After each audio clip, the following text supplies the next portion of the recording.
His close aides, his advisors, those working for him, former officials, even his family were begging him to do something. What's also clear is what Donald Trump, our commander-in-chief, did in those initial hours to protect us. Nothing. Not a thing. His supporters were attacking law enforcement. The mayor and the police chief were calling for help. Members of Congress and the vice president were inside, scared for their lives.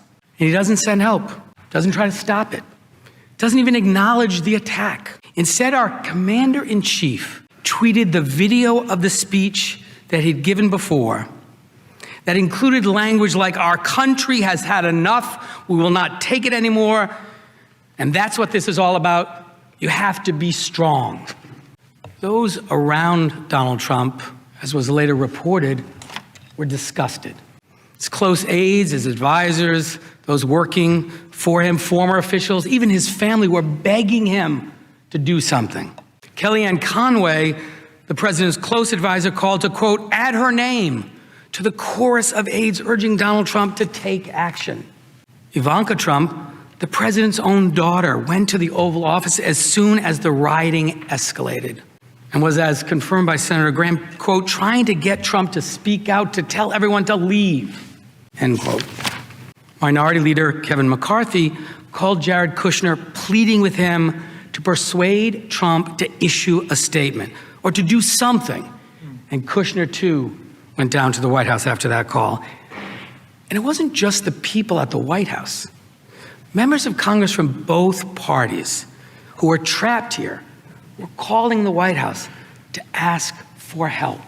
Some members even appealed directly to Donald Trump. These members who had, quote, been loyal Trump supporters and were even willing to vote against the Electoral College results were now scared for their lives.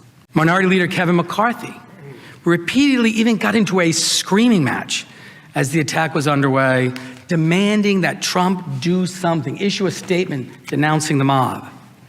I imagine many of you sitting here today picked up your phone and tried to reach somebody at the White House to ask for help. This wasn't partisan politics.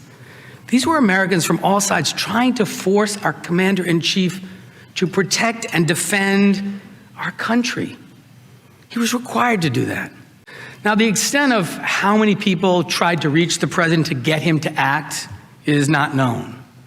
But what is clear, what we know without any doubt, is that from the very beginning, the people around Donald Trump lobbied him to take command.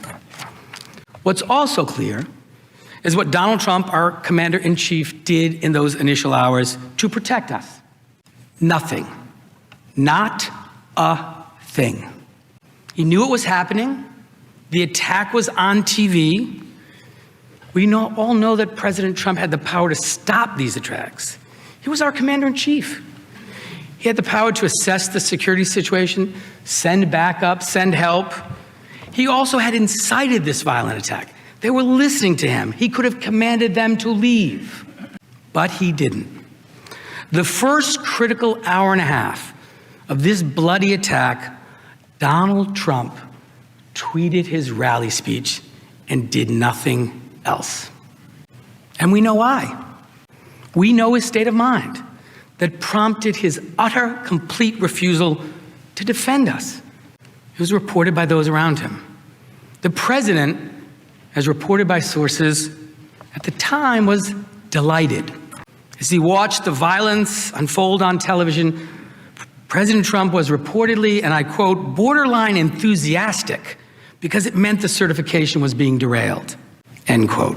Senator Ben Sasse relayed a conversation with senior White House officials that President Trump was, quote, walking around the White House, confused about why other people on his team weren't as excited as he was, end quote. Trump's reaction to this attack reportedly genuinely freaked people out.